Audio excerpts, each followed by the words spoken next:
Hi fire signs, Aries, Leo and Sagittarius, Ascendant, Sun, Moon, Venus, Rising, and those of you cross-watching, welcome to your Tarot Love Messages. So today we're going to take a look at and see why is it that you haven't been able to let go or release your person's energy.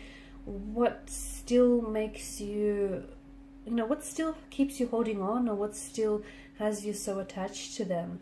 This is going to be a general reading, guys, so please just keep that in mind. If you're after a personal tarot reading with myself, please feel free to reach out and inquire. I will list my email address just below the video. Otherwise, guys, let's go ahead and see, what is it that keeps you holding on? What is it that prevents you from letting go?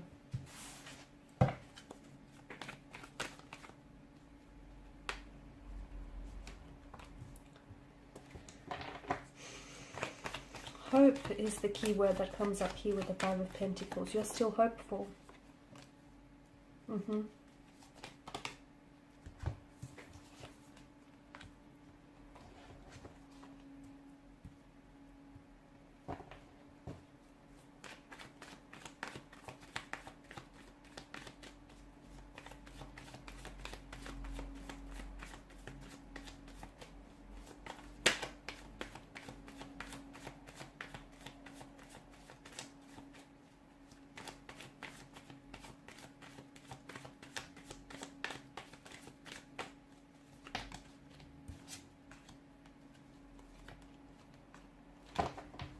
Bottom of the deck, you have the Page of Wands. Okay, you've got 3 out of 4 pages here. I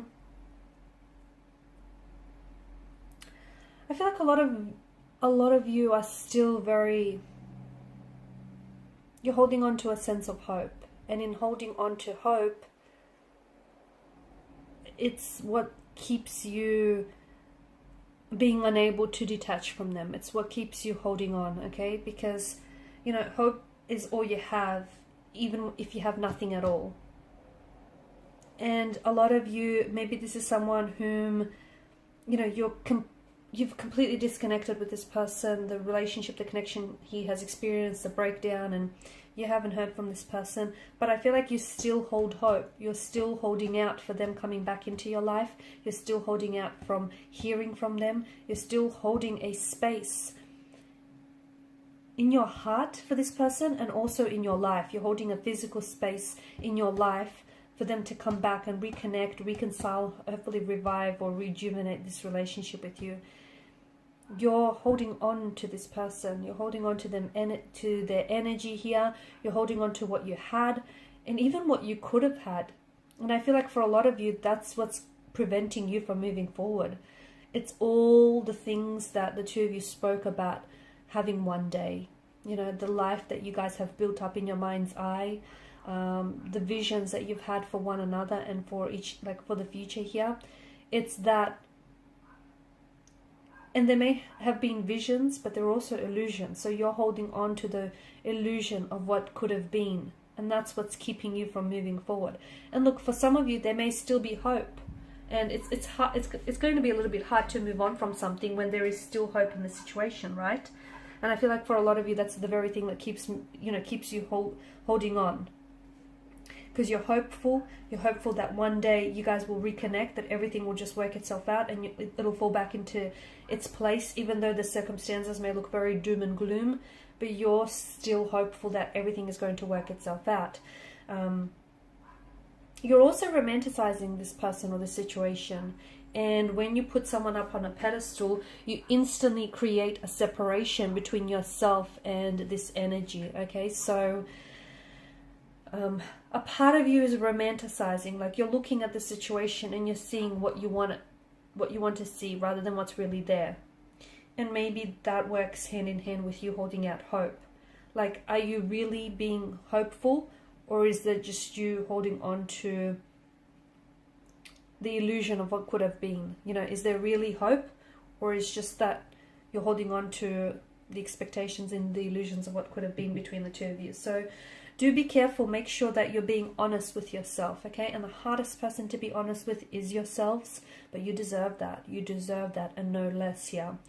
This may have also been a younger energy that you were dealing with. And I feel like for a lot of you, even if this person isn't younger than you, then what I mean is that I don't think they've had as much emotional experiences or as much I don't think they've had like long-term relationships here, or they may just not be ready. They might be at a different phase in their life where they feel like they still want to get out there. Maybe they want to do some exploring, some traveling. Maybe they want to study. Maybe they want to leave their options open here, and, you know, see if there's greener pasture elsewhere.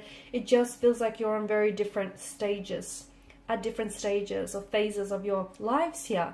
And for some of you, maybe you're waiting for them. Is that what it is? Is this the hope that's coming into play here? You're waiting for them to get this all out of their system and to come home back to you. If you're doing that, be careful. You're walking on dangerous grounds here, because if you're going to wait for anyone or anything for that matter, set yourself a time frame, because how there's no guarantee. What is it that you're waiting for? Are you waiting for them to grow? Are you waiting for them to mature? Are you waiting for them to fall in love and get their heart broken so they could gain that experience? Are you waiting for them to come back and make a commitment? Did they make that commitment to you? Did they say that, you know, they're going to do this, and once they've done this, they're going to come back and they're going to commit to you? So what is it that you're waiting for? Is it you're waiting for some illusions or some expectations to be fulfilled? And if so, are they realistic? So you might want to ask yourself a few questions here, okay? Because I feel like for a lot of you, with the High Priestess, you're holding on to this person, you are, and you haven't let this person go. I don't think you're ready. I feel like the both of you have been through some things. You know, you've had a turbulent situation or a turbulent relationship, connection, or maybe this person here has really shared in your pain here, and that's made you really grow closer to them, okay? I also feel like this person has a lot of emotional baggage, or you might have a lot of emotional baggage that needs to be worked on. Some of you were robbed of the opportunity to get to know one another. You were robbed of the opportunity to explore the depths of this connection. And that's the other thing that has you attached to this person, because it's that illusion of what could have been, okay? How their love could have saved you, or how, you know, this relationship could have panned out, or the fairy tale, you know, that you could have had. Those are all illusions, okay? Because if it could have been, it would have been. But since it wasn't, then that's what it is. It's what it stands as is. So some of you, I feel like you're not ready to let this person go, because you keep telling yourself an inner narrative. Your inner dialogue is telling yourself that, you know, this person is going to come back into your life, and when they do, they'll be ready and they'll commit. You don't know that. You're only telling yourself that because that's what you want to hear, but you don't really know that. And look, for some of you, maybe it is the case. Maybe they just need to get out there, you know, explore, meet new people, form new contacts, form new connections, travel the world, seek adventure, excitement, and they'll get it out of their system. Maybe that's true for some of you, but not for all of you. You're holding on to their energy. You're holding on to... You're especially holding on to the fact that this relationship broke down. It's not your fault. It is not your fault. It takes two to tango. You couldn't possibly bear the weight of failure here on your own, because it's not your fault, okay? You were not solely responsible for the breakdown of this relationship. It takes two people to tango. So it's great that you're assuming responsibility, but don't assume all of the responsibility, okay? Because you've played your role, but they've played theirs. So you have to forgive yourself. You have to hold them accountable, and you have to be honest with yourself here. You cannot possibly bear... This relationship didn't fail because of something you said or you did, or because of, you not being ready. That's not why it failed. You cannot bear that burden, that weight of failure on your own. It's not fair, and it's not... It takes two people here, okay? You still care, and you are very invested in this person, and it's hard for you to just detach when, there's still lingering emotions here. But I feel like what will help is stop...